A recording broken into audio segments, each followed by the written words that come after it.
अभय सिंह जी, आज जो प्रोटेस्ट किया है, क्या किस वजह से ये प्रोटेस्ट? हमने आज पूरे प्रदेश भर में डिस्ट्रिक्ट हेडक्वार्टर के ऊपर सरकार को एक मेमोरेंडम दिया है।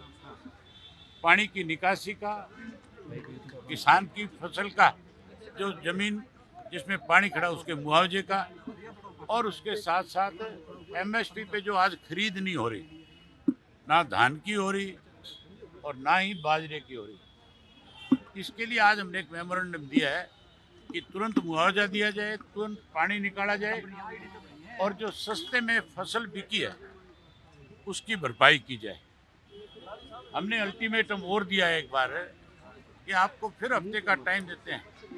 हैरानी की बात है, हमारा प्रदेश का मुख्यमंत्री हरियाणा के किसान की चिंता करने की बजाय बिहार में घूम रहा है।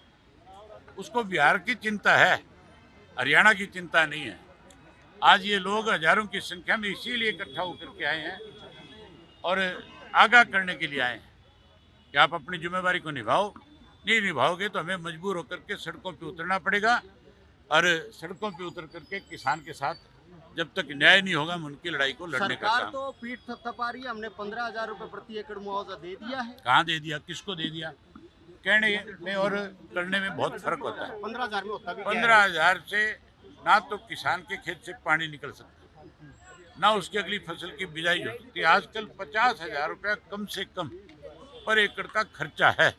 50,000 रुपया कम से कम दे, ये हमारी डिमांड है। अल्टीमेटम क्या दिया है आपने? हमने एक हफ्ते का समय दिया है कि हफ्ते के अंदर अंदर या तो सरकार कोई अच्छा कदम उठाए, नहीं उठाएगी तो फिर हम अपने साथियों को साथ लेकर के चाहे सड़कों पे आकर के लड़ना पड़े, चाहे हमें घेराव करना पड़े, चाहे कोई गिरफ्तारियां देनी पड़े, फिर बड़ी लड़ाई लड़ेंगे। एक सवाल और है, क्या आईएनएलडी रोहतक में स्टेट ऑफिस खोलने जा रही है?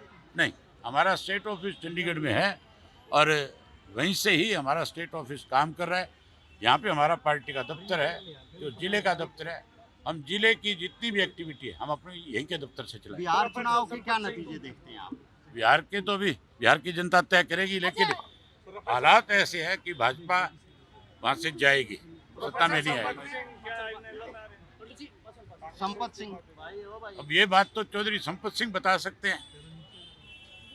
मैं उनसे जरूर ये कहूँगा कि आप हमारे बहुत पुराने साथी हैं और आपने हमेशा चौधरी देवीलाल की नीतियों को आगे बढ़ाने का काम किया है और मुझे उम्मीद और भरोसा है कि वो इंडियन नेशनल लोकदल पार्टी में आकर के फिर से प्रदेश के लोगों के बीच में खड़े होकर के संघर्ष का रास्ता अपनाएंगे। ठीक है। हाँ, बधाई देता हूँ बहुत बहुत, और खास करके वैशाली वर्मा को इस बात की बधाई देता हूँ। पूरे प्रदेश को इस बात को लेकर के बधाई है कि हमारी उस बेटी ने उस वर्ल्ड कप को बदलने का काम किया। उसको बहुत बहुत बधाई। अभय सिंह चौटाला